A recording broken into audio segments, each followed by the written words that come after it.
முகத்துல இருந்து ஆசீர்வதிக்கிறார். வானத்து பலகணியை திறந்து ஆசீர்வதிக்கிற கர்த்தர் ஆசீர்வதிக்கிறார். அப்படியே கர்த்தருடைய ஆசீர்வாதத்தை சுதந்திரிப்போம். ஆசீர்வாத ஜனங்களாமே.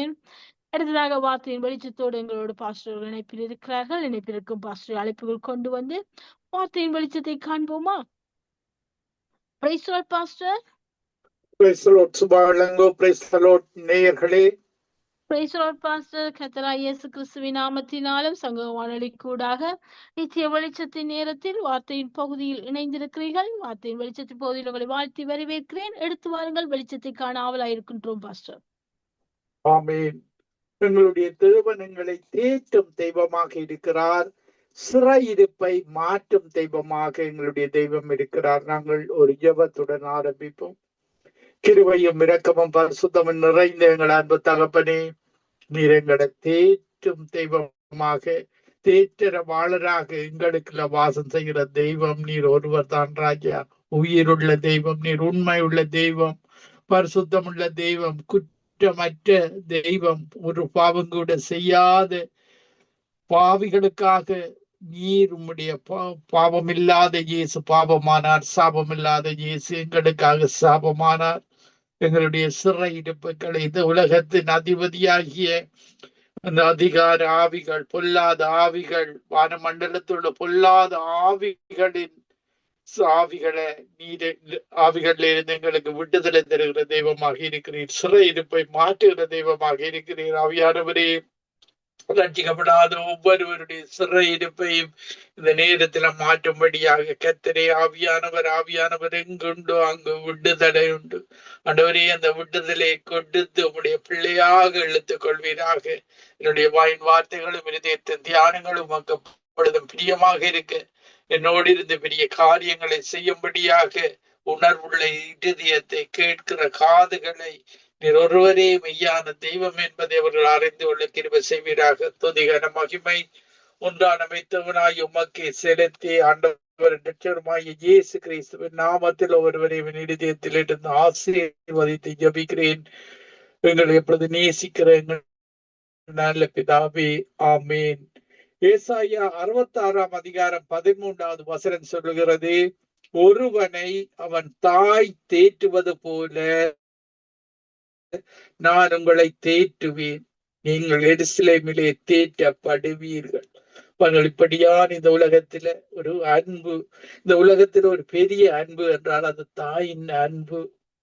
இந்த அன்பை நாங்கள் இந்த உலகத்துல ஒரு தாயிடத்துல இருந்து மட்டும்தான் பெற்றுக்கொள்ள முடியும்.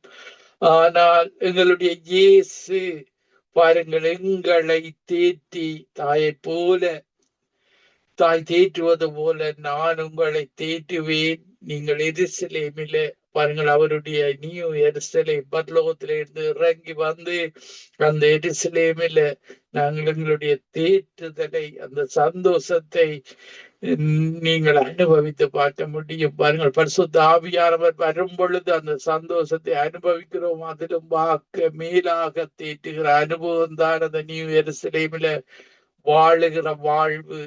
பாருங்கள், அடுத்த வசனத்திலே நாங்கள் பார்க்கும் பொழுது ஏசாயா 66 அதிகாரம் 14வது வசனத்தில பார்க்கும் பொழுது, நீங்கள் அதை காணும் போது உங்கள் இதயம் மகிழ்ந்து, பாருங்கள், ஒரு தாய் தேற்றும் பொழுது அந்த சிறு குழந்தை எவ்வளவு சந்தோஷமாக இருக்கிறது, மகிழ்ந்து உங்கள் எலும்புகள் பசும் புல் போல செழிக்கும். அப்பொழுது கர்த்தருடைய ஊழியக்காரரிடத்தில் அவருடைய கரமும், பாருங்கள், ஊழியம் செய்கிறவர்களிடத்துல கர்த்தருடைய கரம் வரும். கரம் வந்தால் அது வழி இல்லாத இடங்களில் எல்லாம் வழி ஏற்படுத்துகிறதாக இருக்கிறது. பாருங்க, செங்கடலில் வந்து மக்கள் நிற்கிறார்கள், அவருடைய கரம் நீட்டப்படுகிறது. யெகோவா தேவன் கட்டளை இடுகிறார், அங்க வழி இல்லாத செங்கடலை பாதையாக மாற்றுகிறார். இதுதான் தேவன் செய்கிறது. அவருடைய கரம் எங்களோடு இருக்கும் பொழுது அவர் பாதைகளை உருவாக்குறது அவனாக இருக்கிறார். அவரை நாங்கள் அனுமதிக்க வேண்டும் என்று உம்முடைய சமூகம் எங்களுக்கு முன்பாக போகும்படியாக மிகா 2 அதிகாரம் 13வது வசனத்திலேயும் அவர் தடைகளை நீக்கி போடுகிறவர் தான் எங்களுடைய தேவன். அவரை முன்பாக படும் பொழுது தடைகளை நீக்கி போட்டு எங்களுக்கு முன்பாக போய் எங்களுக்கு பாதைகளை உருவாக்குற தேவன் தான் எங்களுடைய தேவன்.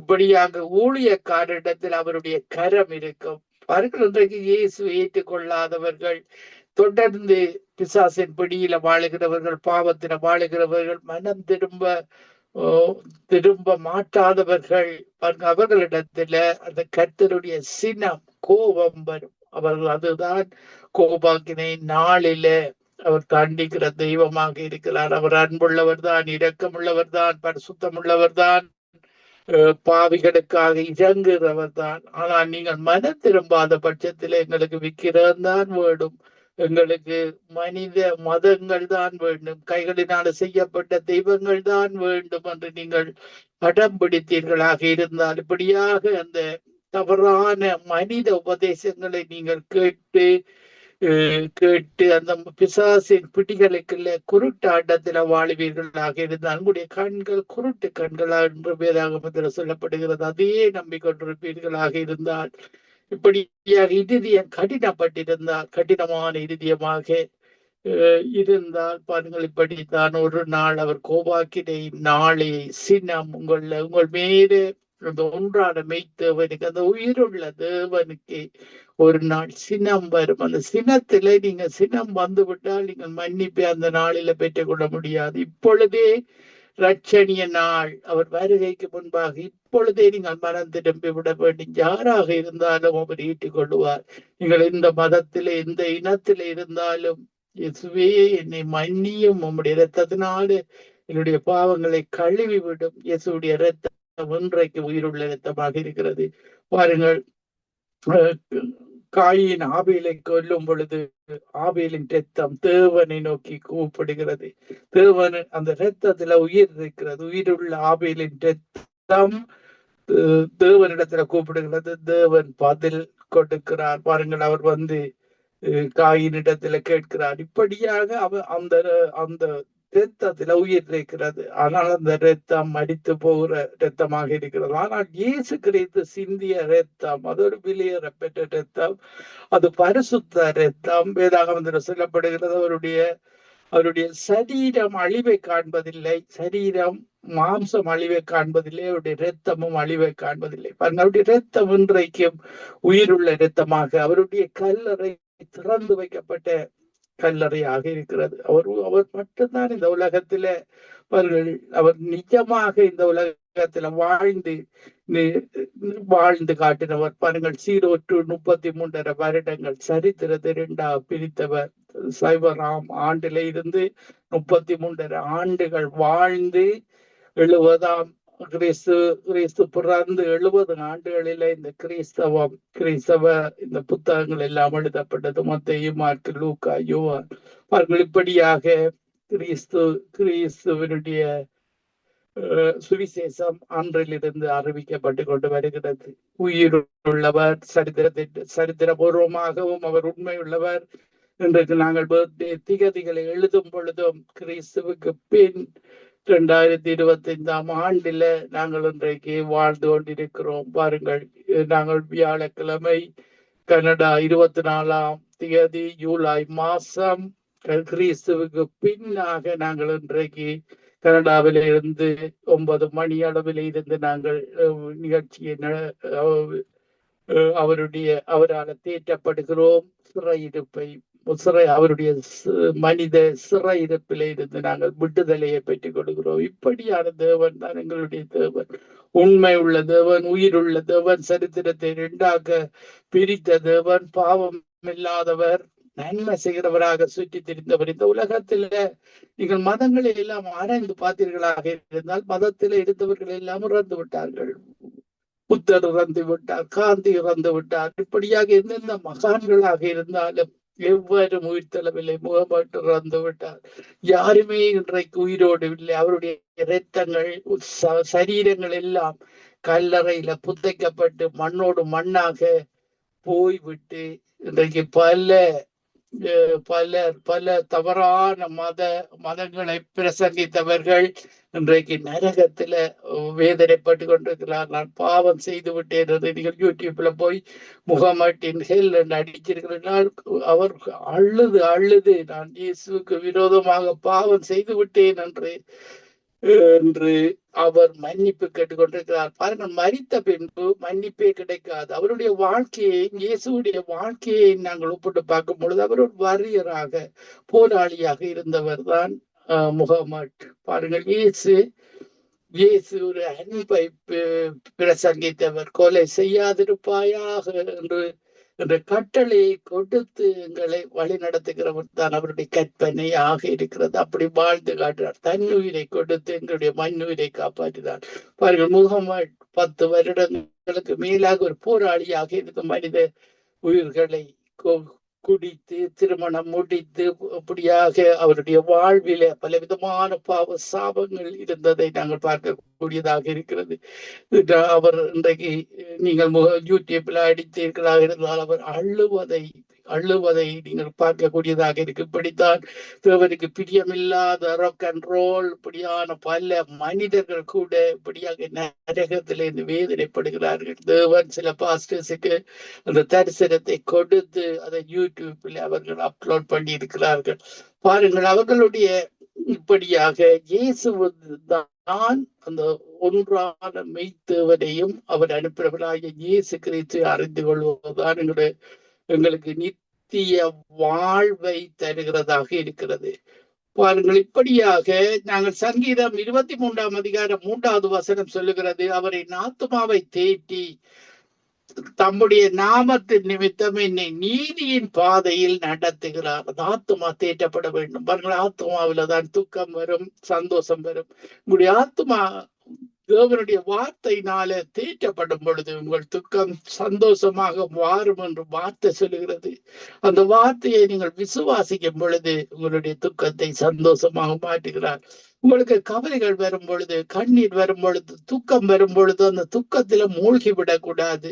எழுந்திருந்து நீங்கள் ஜெபிக்க வேண்டும். இல்லாட்டி அவருடைய பாடல்களை பாடி ஒரு குறிப்பிட்ட அளவு நேரம் போகும் பொழுது நீங்கள் அந்த சமாதானத்தை உணரக்கூடியதாக இருக்கிறது. சில வேளைகளில உங்களோட மனதில அந்த சத்துருவுக்கு ஒரு ஆளுகை இருக்கிறது. உன்னால் முடியாது, நீ தோற்று போறாய், இப்படியான எண்ணங்களை, ஒரு தோல்வியின் எண்ணங்களை தருகிறவன் தான் பிசாசு. இந்த உலகமும் அப்படித்தான் சொல்லு, உன்னால் முடியாது, உன்னால சாதிக்க முடியாது, உன்னால பாருங்கள், இயேசு தருகிற வசனத்தை நீங்கள் விசுவாசிக்க வேண்டும். என்னால் முடியாது, என்னை பலப்படுத்துகிற இயேசு கிறிஸ்துவினால் எல்லாம் செய்ய எனக்கு பலன் உண்டு. பாருங்கள், பிலிப்பியர் 4ஆம் அதிகாரம் 13வது வசனத்துல அப்படியாக எங்களை பலப்படுத்துகிறவர் பரிசுத்த ஆவியானவராக எங்களுக்கு இருந்து ஞானத்தை தந்து புத்தியை தந்து அறிவை தந்து எங்களை வழி நடத்துகிறவராக இருக்கிறார். பாருங்கள், சகரியா 4:6 சொல்லுகிறது, பலத்தினாலும் இன்றைக்கு உலக மக்கள்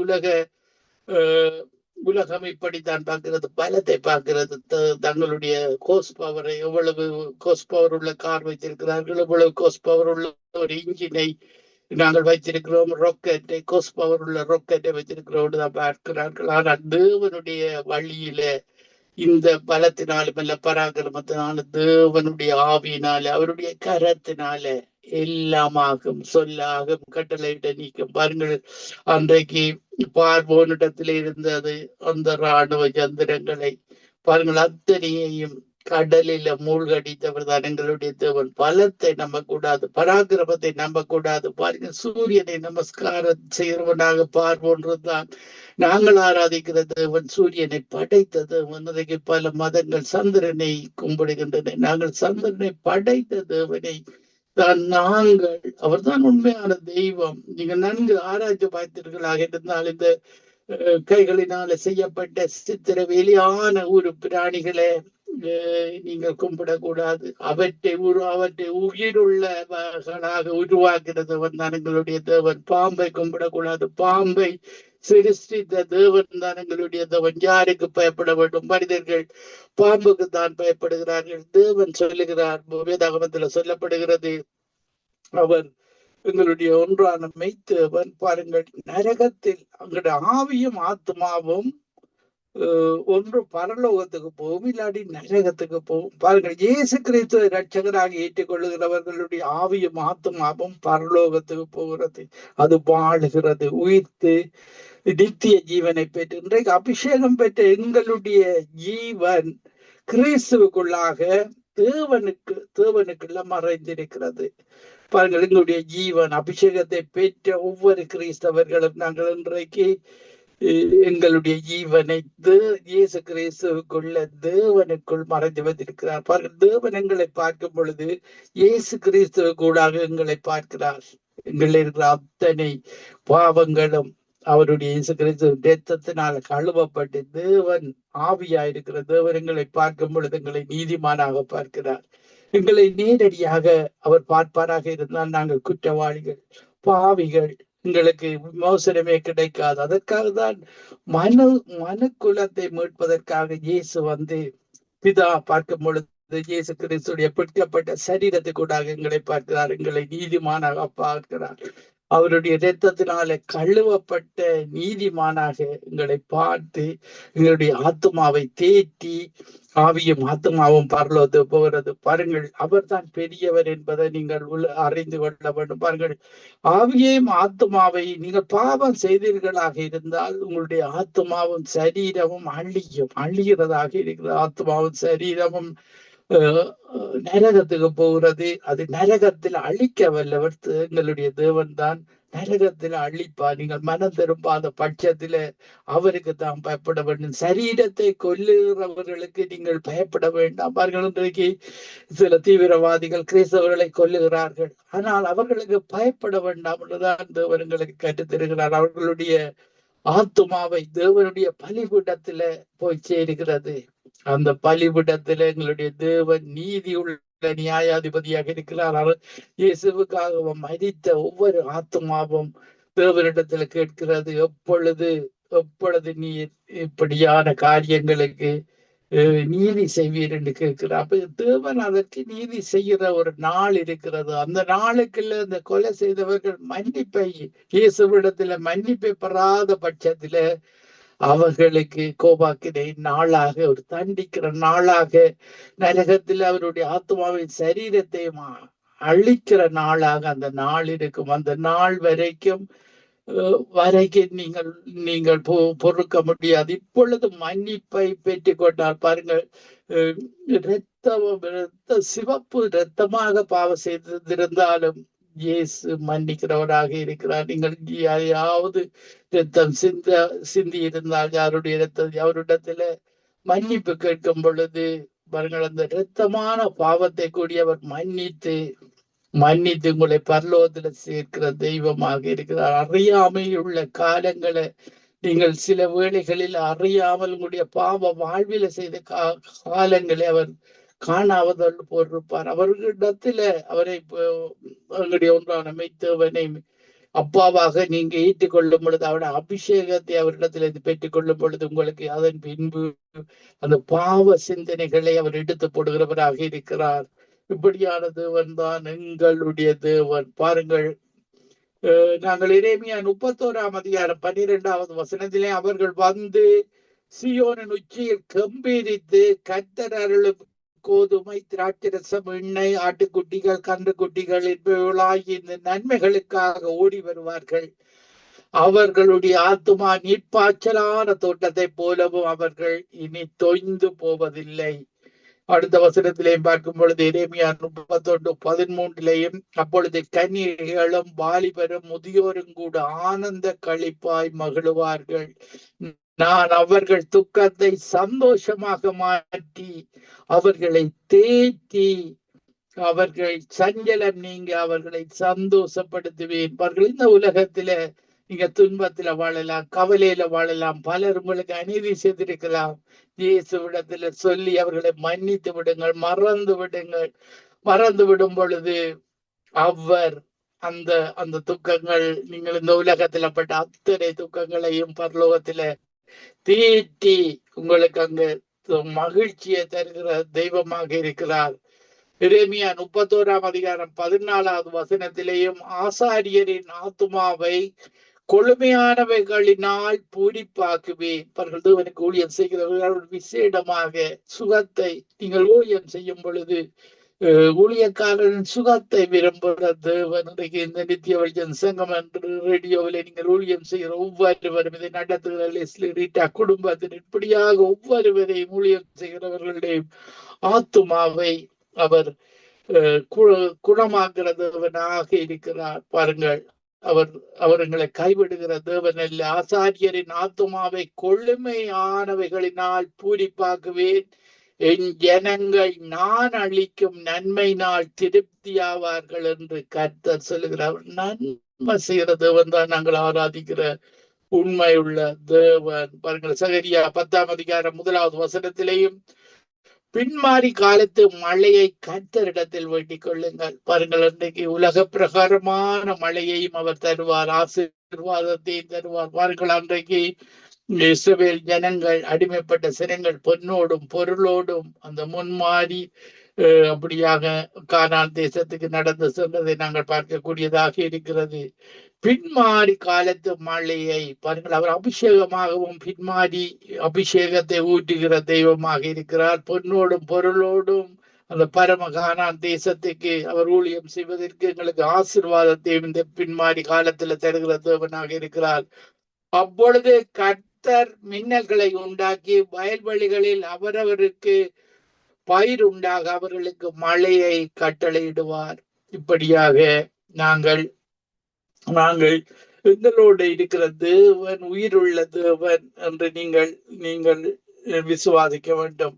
பாருங்கள், நாங்கள் பார்க்கும் பொழுது பழைய ஏற்பாட்டு காலத்திலேயும் 2 நாளாகமம் 32ஆம் அதிகாரம் 8வது வசனத்திலேயும் அவனோடு இருக்கிறது மாம்ச புயம், நமக்கு துணை நின்று நம்முடைய யுத்தங்களை நடத்த நம்மோடு இருக்கிறவர் நம்முடைய தேவனாகிய கர்த்தர் தானே என்று சொல்லி அவர்களை தேற்றினான். பாருங்கள், எங்களோடு இருக்கிறது ஆவியானவருடைய பலம் என்று சொல்லி அதுலதான் நாங்கள் வல்லமையை பெற்றுக் கொள்கிறது.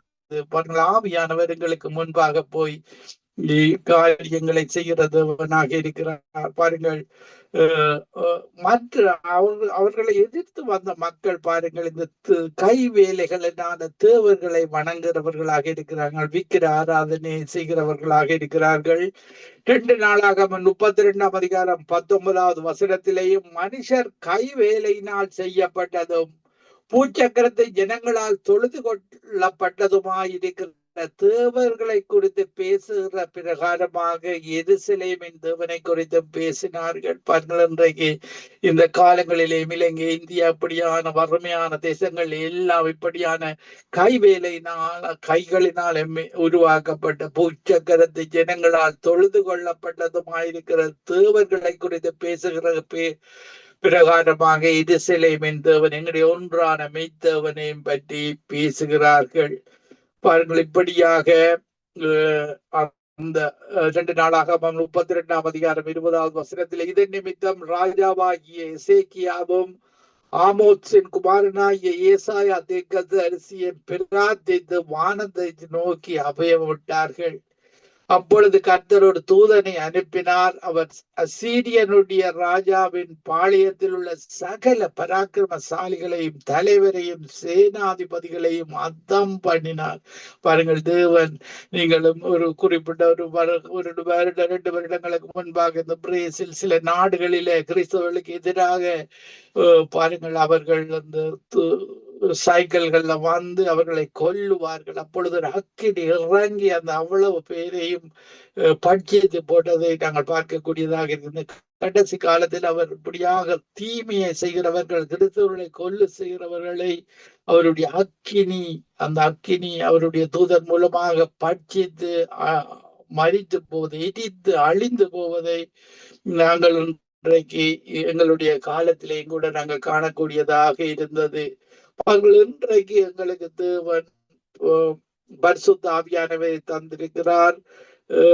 யோவான் 14:16 நான் பிதாவை வேண்டிக் கொள்ளுவேன், அப்பொழுது என்றென்றைக்கும் உங்களோடு கூட இருக்கும்படிக்கு சத்திய ஆவியாகிய வேறொரு தேற்றவாளனை அவர் உங்களுக்கு தந்தருளுவார். பாருங்கள், அவர் எங்களுக்கு நீதியை குறித்தும் பாவத்தை குறித்தும் நியாய தீர்ப்பை குறித்தும் கண்டித்து உணர்த்துகிறவராக இருக்கிறார்.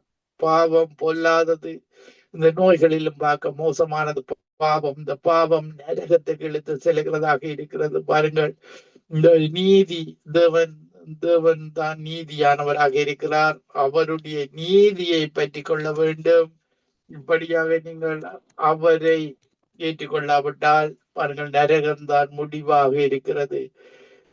அவர் நாங்கள் யோவான் 16:8 அவர் வந்து பாவத்தை குறித்தும் நீதியை குறித்து நியாய தீர்ப்பை குறித்தும் உலகத்தை கண்டித்து உணர்த்துவார். ஒரு நாள் அவருடைய கோபாக்கினை நாளாக இருக்கிறது. பாருங்கள், நாங்கள் இந்த உலகத்துல வாழ்கிற நாங்கள் 1 தெசலோனிக்கர் 5:11 சொல்லுகிறது, ஆகையால் நீங்கள் செய்து வருகிறபடி ஒருவர் தேற்றி ஒருவருக்கொருவர் பக்தி விருத்தி உண்டாகும்படி செய்யுங்கள். பக்தி தேர்ந்த ஒன்றான மெய்த்தவன் இல்ல பக்தி, இயேசு கிறிஸ்துவை அறிகிற அறிவில பக்தி. இப்படியாக நான் ஒரு பாடலை பாடி உங்களுக்காக ஜெபிக்கிறேன். ஆவியானவரே, அன்பின் ஆவியானவரே,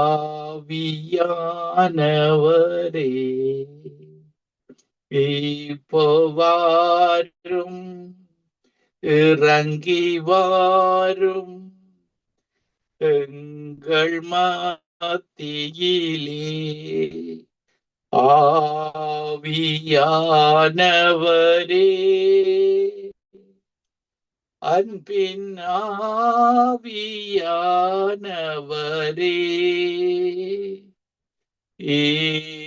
இப்போவாரும் இறங்கி வாரும் எங்கள் மத்தியிலே. சீனாய் மலையினிலே இறங்கி வந்தவரே, சீனாய் மலையினிலே இறங்கி வந்தவரே, ஆத்மதாகம் தீர்க்க வாரும் இந்த வேளையிலே. ஆத்மதாகம் தீர்க்க வாரும் இந்த வேளையிலே. ஆவியானவரே, அன்பின் ஆவியானவரே,